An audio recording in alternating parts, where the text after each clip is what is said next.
So, Leonard Hofstadter once smuggled a woman out of a top-secret government Mars Rover facility as midnight, kissed her in the car on the way out, and somehow still ended up the good guy of the story. He also bought 4,000 takeout containers and ran a 2-year laundering operation out of his trunk to protect his roommate's feelings. And one time, he drove 12 hours across state lines because his best friend got robbed of his pants in Arizona. Now, I don't know about you guys, but if my roommate called me up at 2 a.m. while I'm getting beauty sleep saying he's waist-deep in a children's ball pit, I'm probably gonna hang up. But Leonard, he grabbed his keys. Y'all, this guy spent 12 seasons being the most underappreciated friend in sitcom history, and nobody talks about it enough. So today, we're ranking the 15 times Leonard Hofstadter proved he was way too good for the people in his life. Starting with the Middle-earth protection. So the gang, they threw a Halloween party, and Leonard showed up dressed as Frodo from Lord of the Rings. Sheldon went as the Doppler effect, which nobody understood.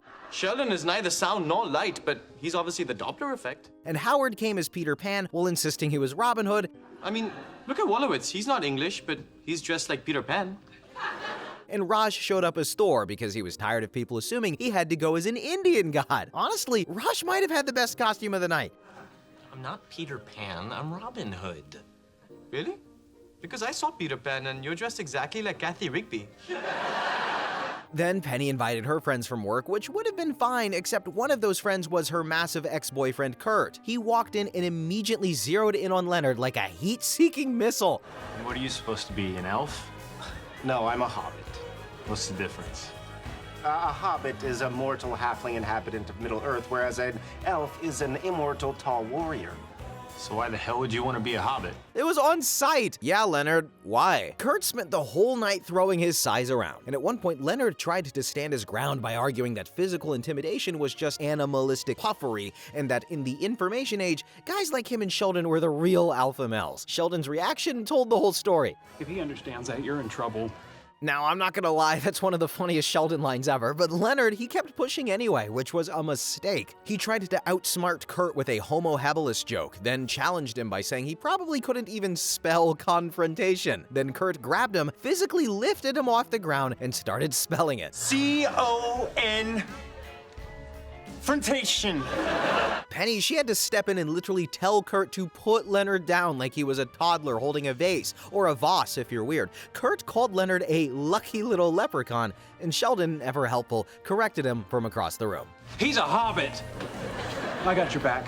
Some backup that was. Leonard and Sheldon left the party humiliated, but then came a knock at the door. Penny, drunk and upset about Kurt, came over to check on Leonard. She sat down and started venting about how she always made the same mistake, about how something was clearly wrong with her for going back to guys like that. What is wrong with me? Nothing, you're perfect.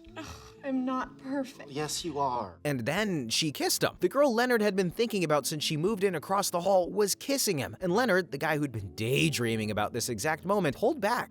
Are you sure that you're being drunk and you're being angry with Kurt doesn't have something to do with what's going on here? Boy, you're really smart. Yeah, I'm a frickin' genius. Guys, can you imagine being Leonard in that moment? The girl is right there. The door is closed. Every part of you is screaming just to lean in, and he stops it. He stops it because she's drunk and emotional, and he actually cares whether she'd want this tomorrow. That's the move. That's the whole entry. That's why we're starting here. He walked her to the door. She kissed him one more time, and as Penny walked back across the hall, Leonard spotted Kurt still lurking in the hallway, and then he delivered probably the greatest one-liner of his life. That's right, you saw what you saw. That's how we roll in the Shire. Kurt humiliated Leonard in front of everyone, lifted him off the ground like a rag doll, and an hour later, the girl Kurt came to win back was kissing Leonard, while Kurt watched from the hallway. I gotta say, karma works fast in Pasadena. And speaking of Leonard quietly being the smartest guy in the room about Penny, that brings me to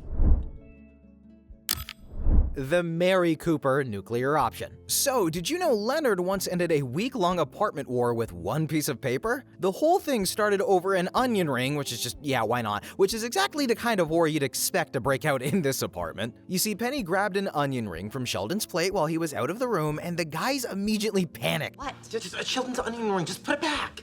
It's one onion ring. Put it back before he comes. She put it back, but Sheldon noticed something was off the second he returned. And the guys ratted out Penny without a second of hesitation. They ain't loyal. Some friends. Before Penny even knew what was happening, Sheldon hit her with strike 2. Strike 1 apparently was a meme she'd emailed him weeks earlier that violated his policy on forwarding email humor. I trusted you with my email address, and you betrayed that trust by sending me internet banality. Strike 1. Frustrated, she planted herself in Sheldon's spot out of spite. Strike 3. All right, that's it. Strike 3. Ooh, strike 3. So Sheldon banned her from the apartment, but Penny wasn't gonna take that lying down.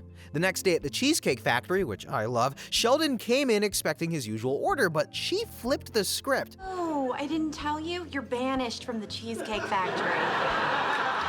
Why? Well, you have 3 strikes. 1 coming in, 2 sitting down, and 3, I don't like your attitude.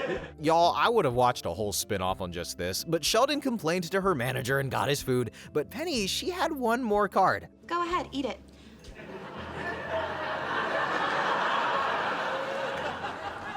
I dare you. Yikes, never mess with the people making your food, right? Sheldon left hungry and retaliated by cutting off her Wi-Fi, which is just evil in this day and age. Recorded message is alerting you that I am putting an end to your parasitic piggybacking upon our Wi-Fi. Penny knew Sheldon was a creature of habit, so she figured out exactly when his laundry night was, showed up early, and filled every machine before he arrived. Time to do your laundry, huh? Saturday night. Saturday is laundry night. I know. Every Saturday at 8:15. Easy to anticipate. Sheldon, he tried to play it cool like he could just do laundry another night, but Penny knew exactly how to twist the knife. Well, I guess you can try, but deep inside your heart, you'll know that laundry night is always Saturday night. Then when Penny came back looking for her clothes, Sheldon revealed they were hanging on the telephone wires outside. Then may I suggest you get a very long stick and play Panty Pinata? This whole time, Leonard had been watching the apartment turn into a war zone. He tried being the diplomat, but neither side cared. So Leonard stopped playing peacemaker, walked up to Penny, and handed her a slip of paper. What's this? Sheldon's kryptonite. One phone call to Mary Cooper later, the war was over. Sheldon apologized, returned the laundry, reset the strikes, and let Penny back in like nothing happened. Leonard knew where the off switch was the entire time. He just waited until both sides had exhausted themselves before pulling the lever. Did you tell on me? Are you kidding me? I already have 2 strikes. That's not just being a good friend, though, that's strategic genius. But now for one of the dumbest situations that Leonard's ever cleaned up.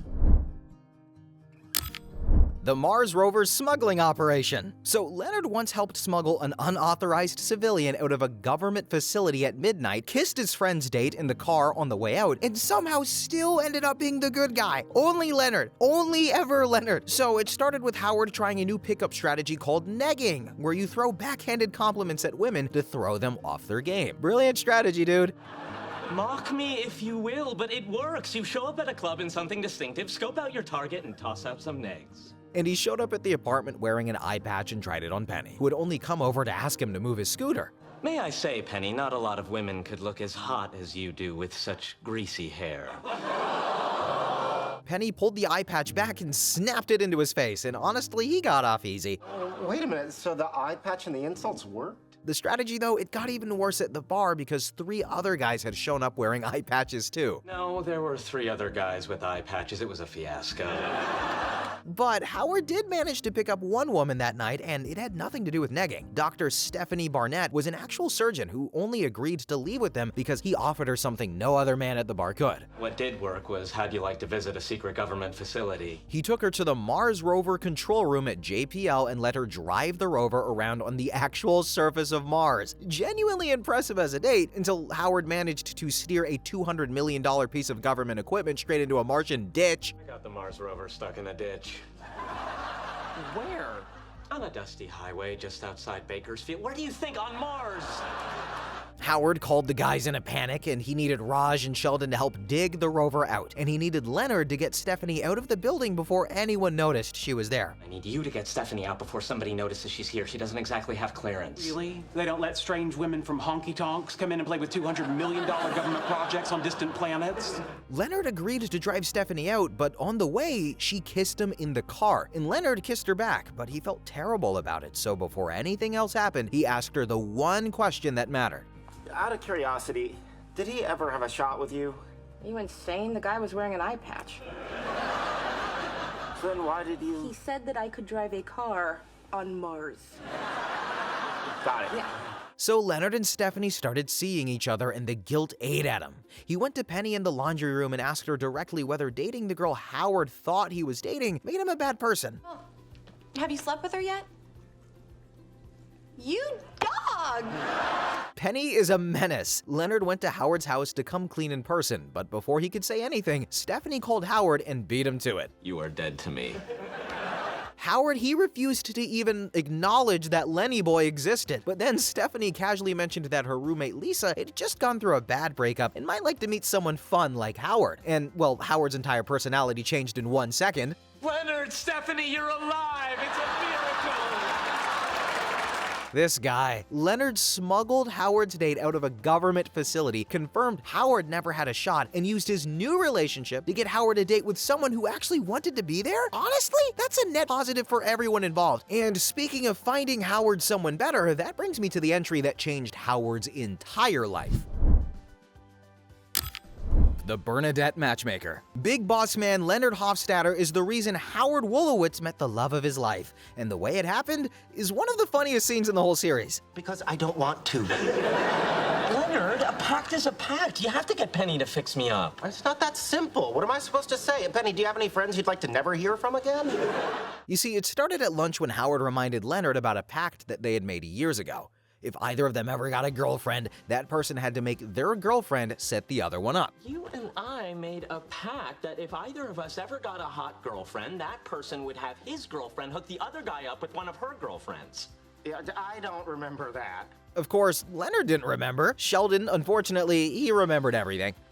June 30th, 2004.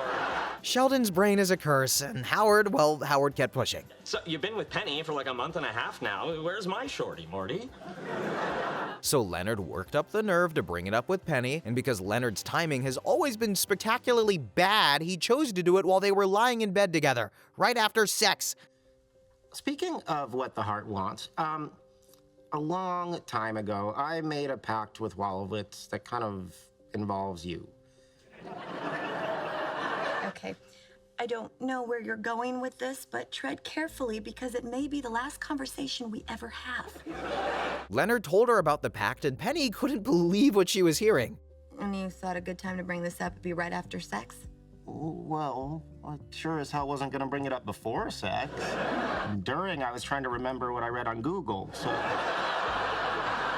Nice going there, buddy, because, you know, Penny just was not having it. Not hooking Wolowitz up with one of my friends. Come on, it doesn't have to be a good friend. Eventually, Penny did cave and agreed to set up Howard with a coworker from the Cheesecake Factory, which I love, a small blonde microbiologist named Bernadette Rostenkowski. And Howard, being Howard, opened with the worst possible joke. So you could study me. I don't understand. Because I'm a tiny living thing. It's a joke. Are you sure? He tried science fiction, and she wasn't interested. He tried role-playing games, and that went even worse. Like in the bedroom or like Dungeons and Dragons? Either. No. The whole date was dying until Howard's phone rang, and when he saw it was his mother calling, he declined and mumbled something about her driving him crazy, and Bernadette looked up from her drink. I know how you feel. My mother makes me crazy. Not as crazy as my mother makes me. And just like that, the entire date came alive. They started bonding over their overbearing mothers, each one trying to top the other one. Does your mother call you every day at work to see if you've had a healthy lunch? My mother calls me at work to see if I had a healthy bowel movement. Does she lay out your clothes for you in the morning like you're 9 years old? You live with your mother? No. That's the sad part. Bernadette told Howard about being forced to wear rubber gloves to kindergarten so she wouldn't catch diseases from the other children. Howard, he matched her with the most Howard line possible. I couldn't ride a bicycle because my mother was afraid I'd hit a bump and lose my virginity. That awkward first date turned into a second date, and then a wedding. Just not, not one after the other. And then 2 kids. Then Howard going to space. All because Leonard had the nerve to bring up a stupid pact at the worst possible moment. The next time Howard needed someone in his corner, Leonard showed up again. But this time, the rescue was way more complicated. The Peace Broker. So the gang had just finished building their killer robot Monty for a university competition. Is it wrong to say I love our killer robot? As with my father, I both love and fear it. All right, enough chit-chat. Let's destroy something. And when Penny stopped by, as she does, Howard invited her to the post-competition dance and told her the guys would love to see a girl there. And when she asked how it could be a dance if she was the only girl, Howard naturally made it worse. Well, that may be a slight exaggeration. You'd be the... Penny, she called him a pig. Howard, he kept going, describing their back and forth as the carnal repertoire, the erotic to and fro, comparing Penny to an appetizer before the main course until Leonard just couldn't take it anymore. I'm begging you, stop talking. Yeah, that's all of us watching that scene. Just stop. Penny, she tried to be diplomatic at first, telling Howard he was a little peculiar, like Sheldon. But Sheldon was not gonna let that slide. Me, Penny, but in this room, you're the one who's peculiar. Howard's whole face fell. He genuinely thought the years of bickering between them was just their version of flirting. And when he said so, Penny lost it. Wait a minute. This isn't flirting. You're serious. Flirting? You think I'm flirting with you? I am not flirting with you. No woman is ever gonna flirt with you. You're just gonna grow old and die alone. The room, it went dead silent. I hope you don't have secondhand embarrassment, but it went dead silent, and Howard just said, "Thanks for the heads up," and headed for the door. I'm going home to live my creepy, pathetic life. Nobody said a word until Raj leaned over and whispered something to Leonard. What? He said maybe we should enter you in the killer robot competition. Howard didn't come out of his room for 2 days, real. When Leonard called the house to check in on him, he got Mrs. Wolowitz instead. And what followed might be the single funniest minute of dialogue in the entire show. It's your friend Leonard! He wants to know why you're not at school today! I don't go to school, Ma! I work at a university! That's a school! Now pick up the... On top of everything, Kripke challenged the guys to a one-on-one robot fight and refused to accept that Howard was absent because, as he put it, "We're all pathetic and creepy and can't get girls. That's why we fight robots." the guys, they needed Howard's engineering to have any chance against Kripke's machine, which had just been filmed tearing a Chevy Cavalier apart like wet cardboard. But Leonard wasn't worried about the fight. He could tell Howard was genuinely broken, so he went to Penny and tried to explain that she had an overexposed to gamma rays thing going on, like Bruce Banner turning into the Hulk. I turn into a bear? Leonard gave up on the metaphor, though, and asked her directly. I need you to apologize to Howard. Get out. He told her Howard had been in his bed for 2 days. Again, yeah, real. And Penny fired back that his feelings needed to be hurt, that he was probably in bed with a blow-up doll, and that she had nothing to apologize for because everything she said was true. Leonard, he tried every angle, and Penny shut every one of them down until Leonard played his last card. Remember the day that we first met and you asked me to go to your boyfriend's apartment to get your TV back? And he was 9 feet tall and he took my pants off and you said, oh yes, you said you owed me one. Okay, come on, that's not fair. I came home with no pants. And y'all, it worked. Penny went to Howard's house the next day, where Mrs. Wolowitz announced her as Patsy because she couldn't hear right through the wall. Howard told his mom he didn't want to see her, but Penny, or Patsy, pushed past and gave him the most reluctant apology in TV history. I just want to apologize for some things that I have said. I've been informed that you have feelings. So, I'm sorry. Howard told her that she hadn't traumatized him, that he was totally fine, so Penny said goodbye and started walking out, but she heard him breaking down through the door and went back in. They sat down together, and for the first time, Howard dropped the whole act. I'm telling you, I've known you for like a year and a half, and this is the first time I feel like I'm talking to a real person. And you know what? I like him. He's a nice guy. And then, to ruin the moment, Howard tried to kiss her, because of course he did. Penny punched him square in the face and broke his nose. That's girl bossing right there. Howard's sitting there, though, with 2 black eyes. Well, don't get the wrong idea. The way I see it, I'm halfway to pity sex. This guy is incurable. But Leonard brokered the whole chain of events. He got Penny to apologize for something she wasn't really wrong about because he understood that Howard needed kindness more than he needed the truth. The broken nose was just Penny making sure the lesson stuck. And well, the next time Penny needed help, Leonard didn't just have a conversation, he went to war.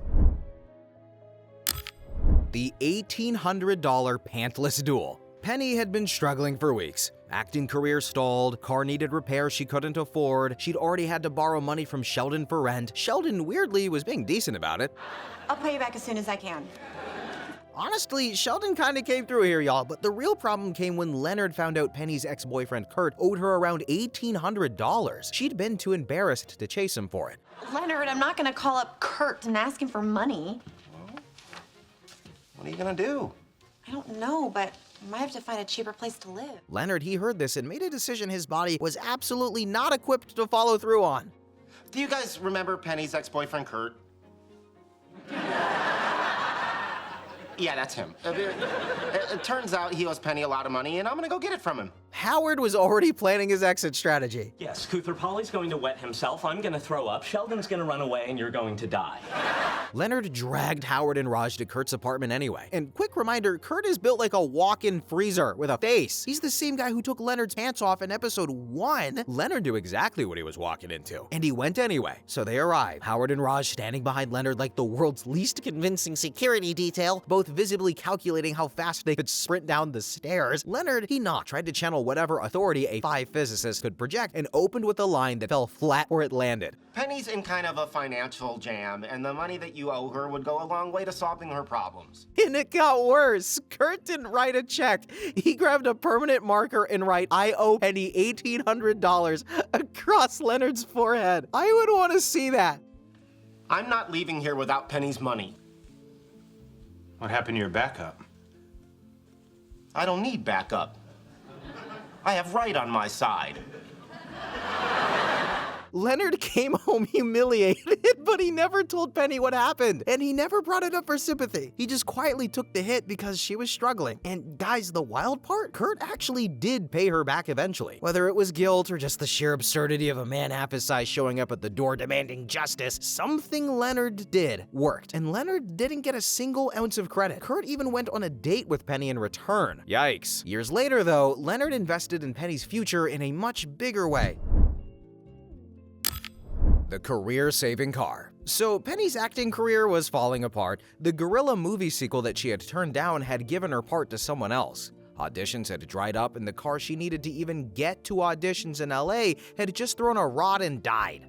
She was standing in the stairwell trying to hold it together while listing everything that had gone wrong. I don't know what to do. My car threw a rod and it's totaled. I can't afford a new one. I have no job, and now I can't drive to auditions. Leonard asked if she could reconsider the Gorilla movie.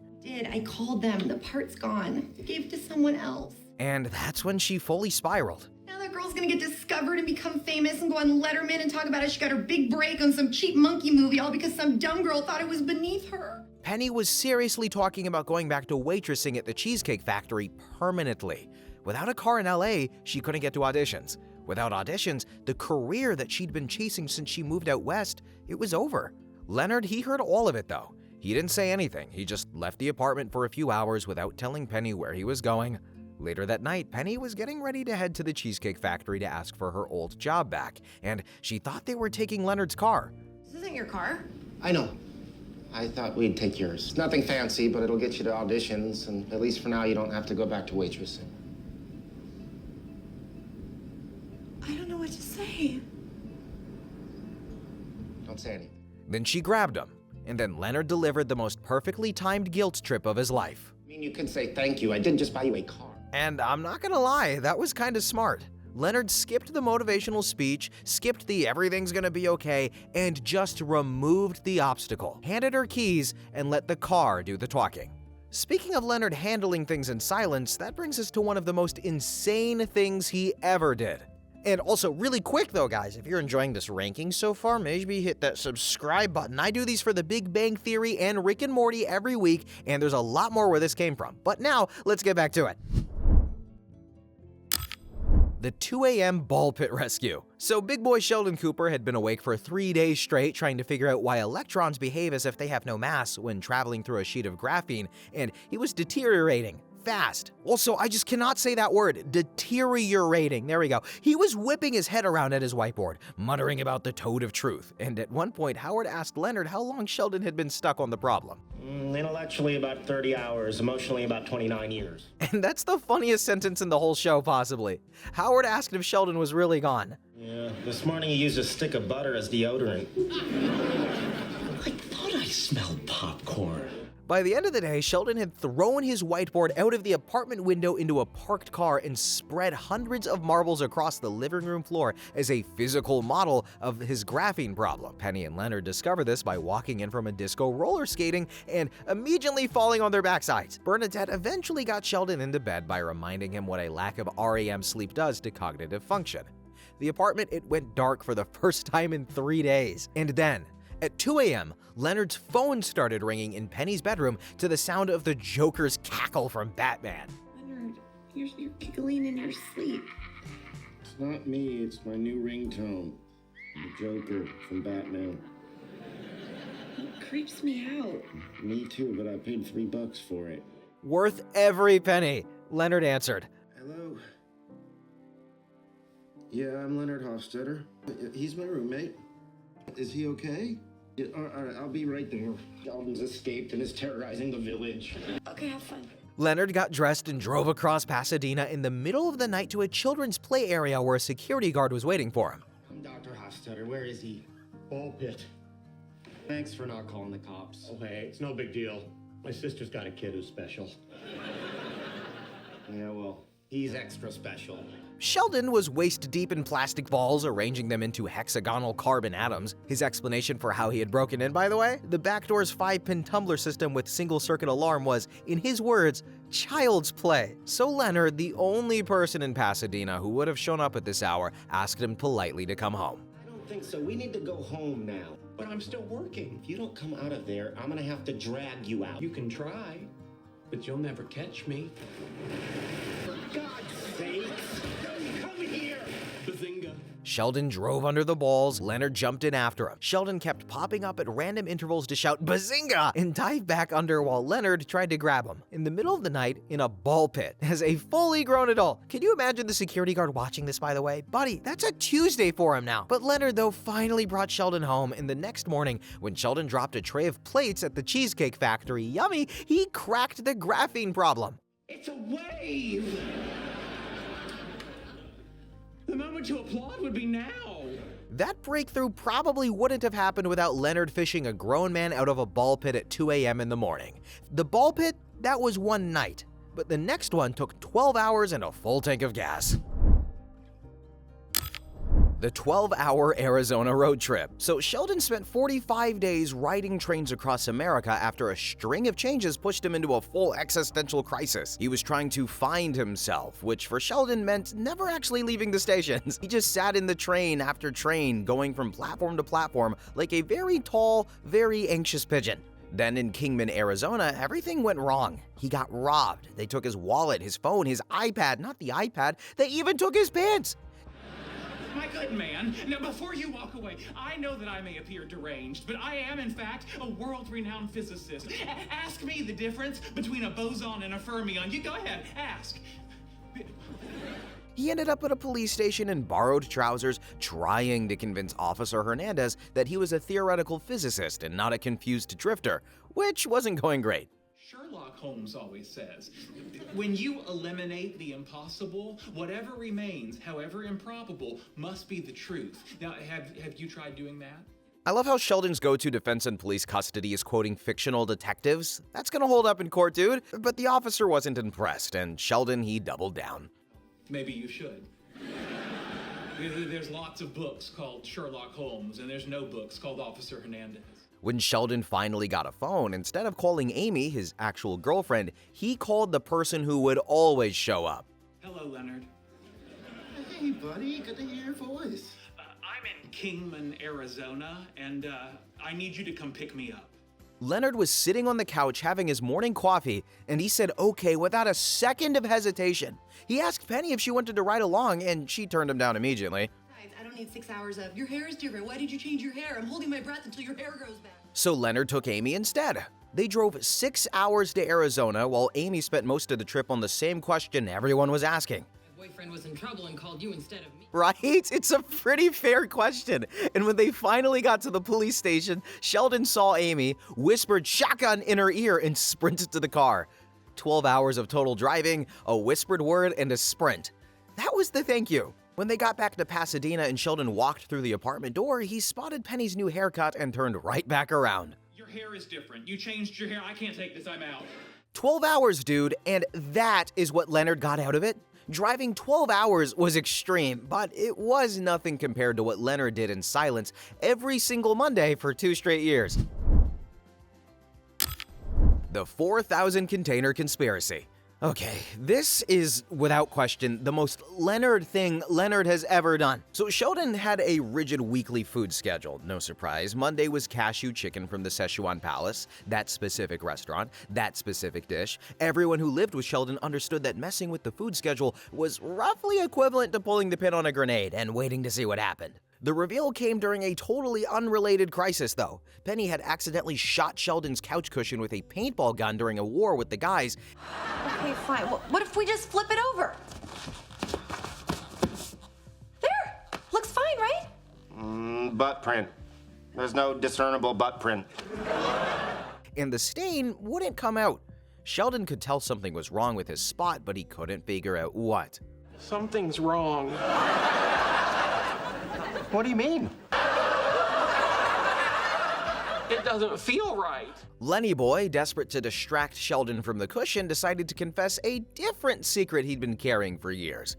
He figured maybe one crisis would cancel out the other. But that's not how it works, but okay. Sheldon, I have some bad news. More? I'm afraid so. You know the cashew chicken I get you on Monday nights? Yes, from Szechuan Palace.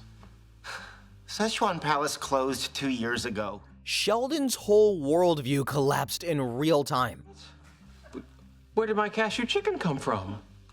Golden Dragon. But Sheldon's brain was already working through the inconsistency because the food had always arrived in the correct packaging. The logo, the boxes, everything matched. No. Oh, this isn't right. No, our food always comes in Szechuan Palace containers. And that is when Leonard casually drops the most unhinged sentence in the entire show. Yeah, well, before they went out of business, I bought 4,000 containers. I keep them in the trunk of my car. 4,000 containers! I want you to actually do the math with me because I'm really bad at math and I need your help. At 4 to 5 containers a week, that supply lasts about 2.5 years. Leonard has done the math before the restaurant closed. He calculated how many containers he'd need. He bought them in bulk. He stored them in his trunk. And every single Monday for 2 years, he pulled into a parking lot after picking up from Golden Dragon, popped his trunk, and transferred Sheldon's cashew chicken from the real container into a fake Szechuan Palace one. Alone, in the dark, like a geek bootlegger laundering dumplings. I can't stop thinking about this. That's not a friend, that's a sleeper agent. And Sheldon, he reacted exactly how you'd expect. What's real? What isn't? How can I know? But he didn't get angry because somewhere deep down, even Sheldon understood that Leonard hadn't lied to him, he had shielded him. And the timing of the confession was almost poetic because if the restaurant hadn't closed 2 years before the reveal, Leonard was just weeks away from running out anyway. The whole operation was about to collapse on its own. Takeout containers, they were one kind of protection though, but the next one involved 25 cats. The 25 cat intervention. So after months of putting up with Sheldon's complete lack of interest in any form of physical or emotional intimacy, things finally blew up at the university cafeteria. Amy declared theoretical physics as cute compared to her field, and Sheldon responded the only way a man with a roommate agreement and 0 people skills knows how. He moved to terminate the relationship by formal vote. I move our relationship terminate immediately. Seconded. There being no objections? The motion carries. Good day, Amy Farrah Fowler. Good day, Sheldon Cooper. He literally Roberts ruled a breakup. Penny found him later in the laundry room where Sheldon was already deep in the most elaborate denial of his career. You broke up with Amy. A breakup would imply she was my girlfriend. She was a girl who was my friend, who is now a girl who is not my friend. Wow, it's like the worst country song ever. Now, if you'll excuse me, I'm off to buy a pussycat.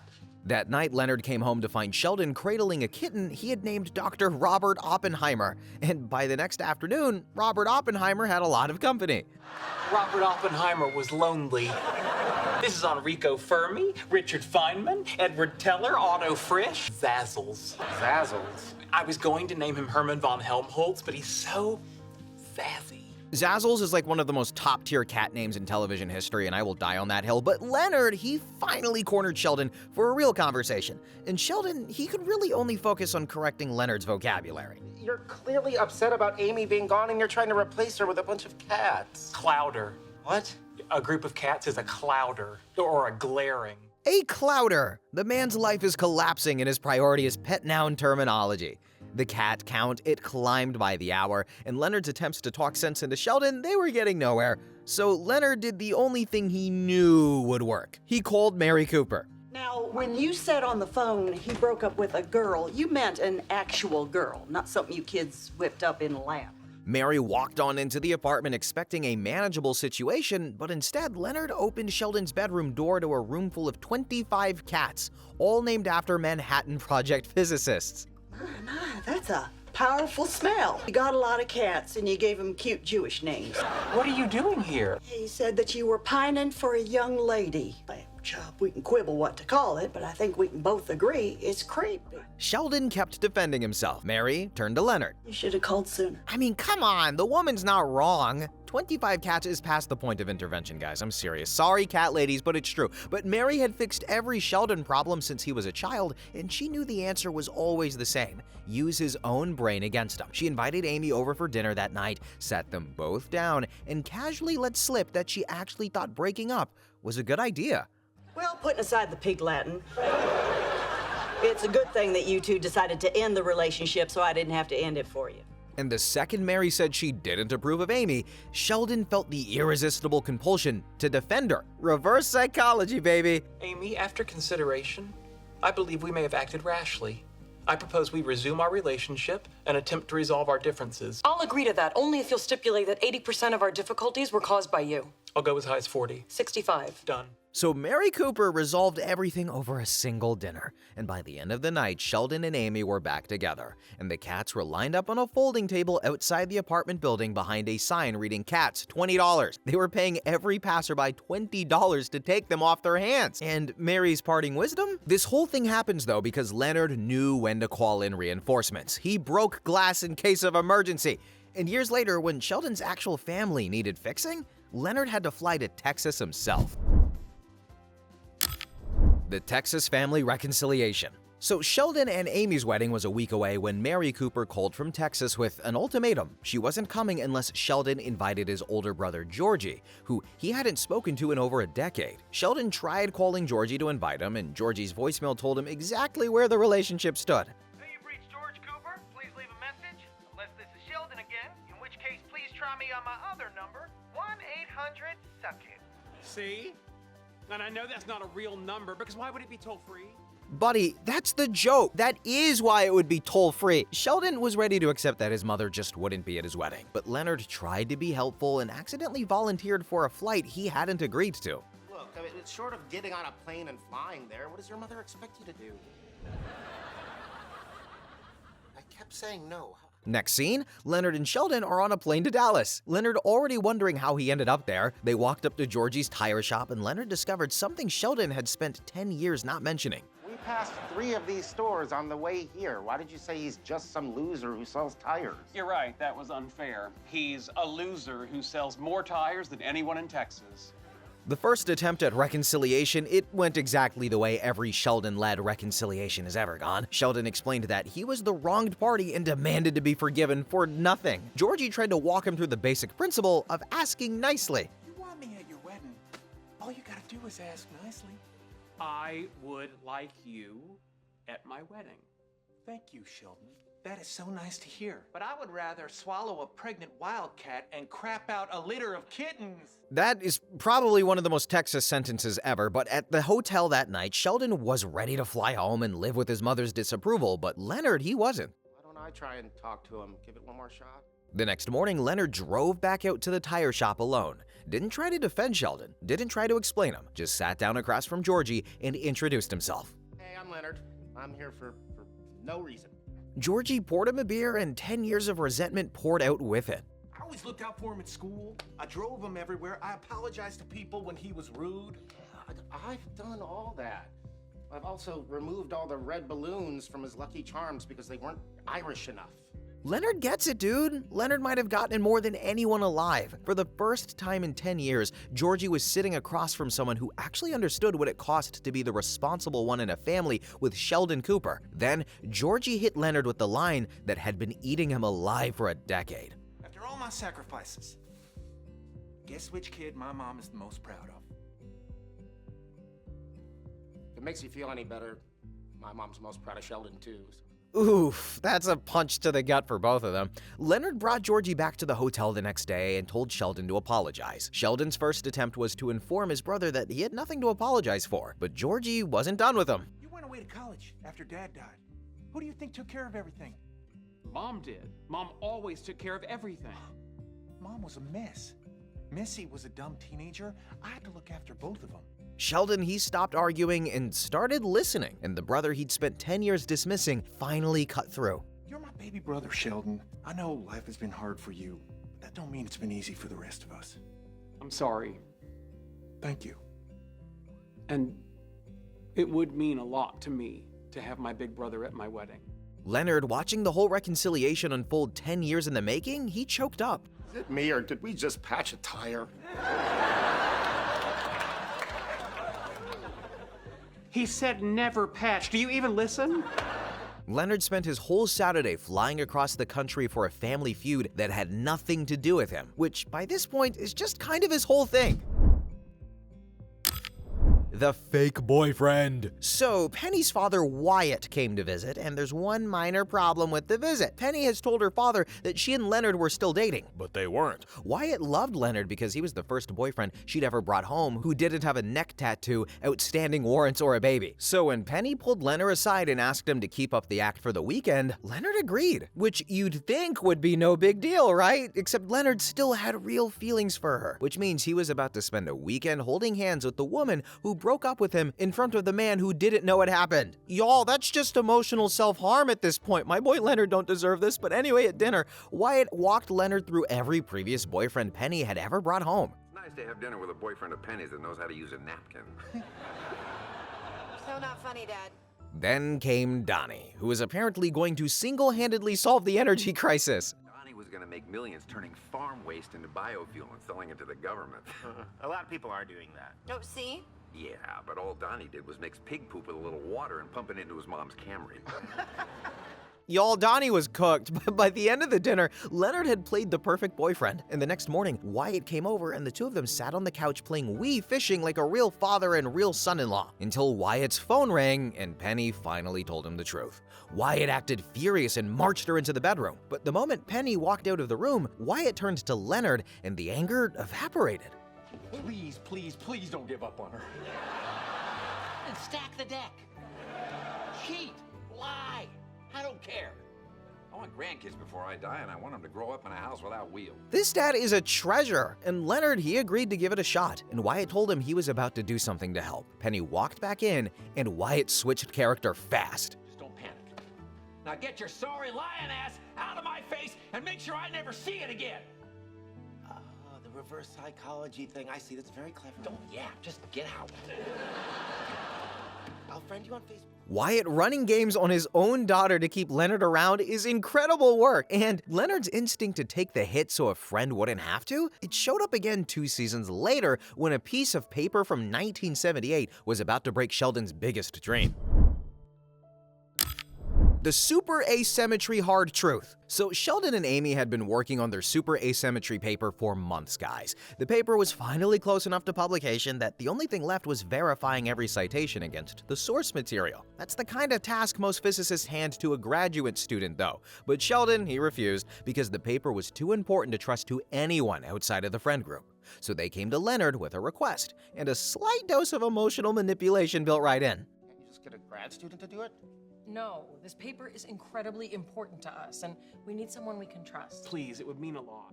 Leonard agreed under the impression that the 3 of them would be checking citations together, until Sheldon corrected him. The 3 three of us in the library looking up old papers, that actually could be kind of fun. Oh, no, we won't be there. That just got more fun. Classic bait and switch. Leonard, he recruited Raj, and the two of them spent days in the basement of the university library going through decades of obscure physics journals, while Leonard's asthma did him exactly zero favors amongst the dust. But Raj, though, he eventually pulled a paper off the citation list that nobody could read because the paper was in Russian and had never been translated. Raj's solution was to drop the title into Google Translate and read whatever came back. Why did you pull this Russian paper? Well, it was cited in this paper over here, so I thought we should check it out. Talk to Howard. His Russian's pretty good. We don't need Howard.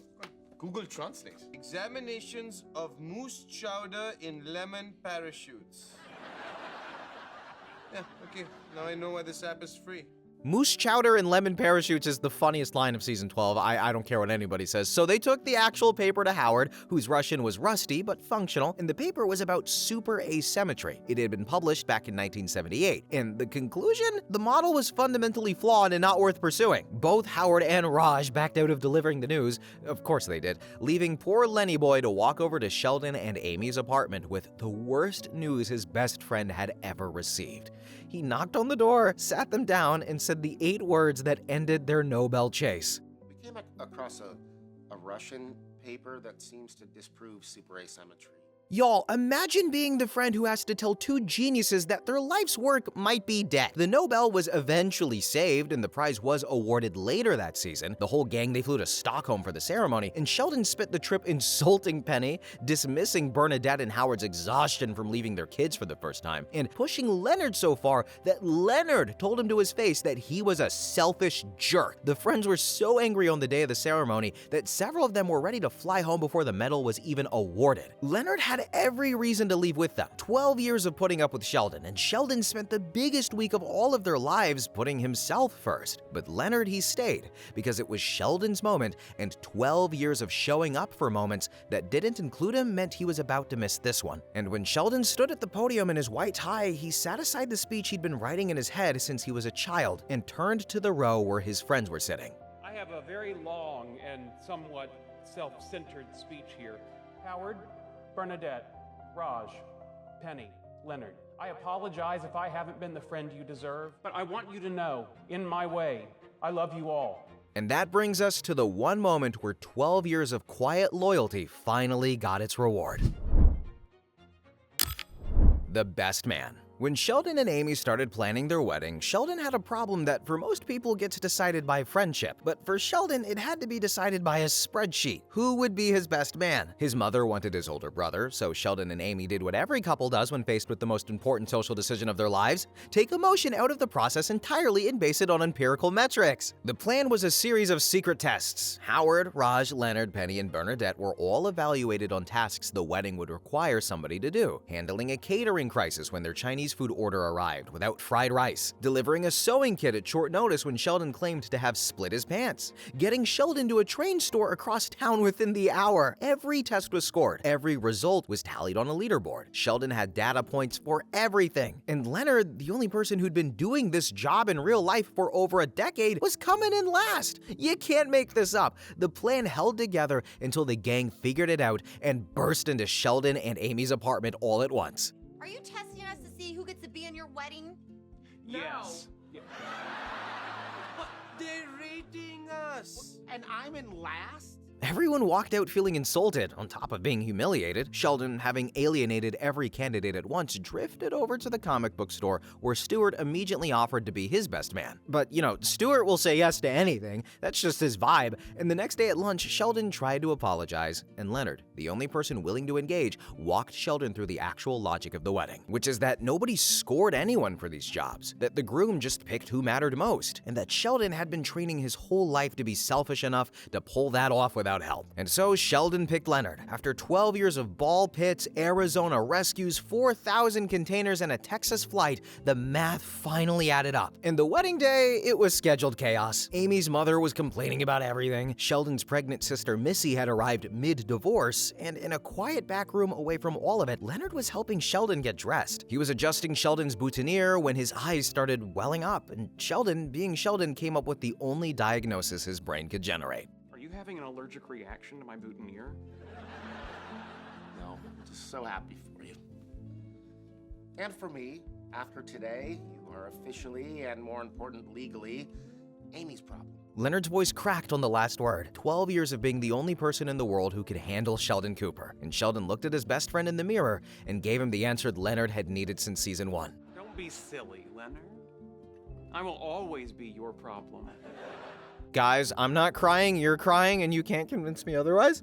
But when Mark Hamill pronounced Sheldon and Amy husband and wife, and Barry Kripke started in on, "At last my love is come along, my lonely days are over," Leonard was standing right next to Sheldon, best man, the way he had been from day one, before anyone had a title for it. And yeah, guys, that's 15 times Leonard Hofstadter quietly carried the show on his back while Sheldon got most of the credit. The man drove 12 hours, bought 4,000 takeout containers, took a marker to the forehead from a 9-foot-tall ex-boyfriend, and crawled into a children's ball pit at 2 a.m. Also, the people he loved didn't have to deal with the bad stuff themselves. And honestly, he deserved more screen time. But now I want to hear from you. Which Leonard moment hit the hardest? Did I rank the 4,000 containers too low? Was the ball pit higher than you expected? Drop your list in the comments. I read them, I argue with them, it's how I spend my evenings. If you made it this far though, hit subscribe so I can keep doing these. We've got a Sheldon Actually a Good Friend video coming, which is going to be a much shorter list, and a Howard one, which will probably mostly be an apology tour. But click the video on screen and I will see you in the next one. Or Mrs. Wolowitz will eat your last cherry popsicle and leave you with the green one. But thanks for watching, commenting, and have a good one. Bye-bye!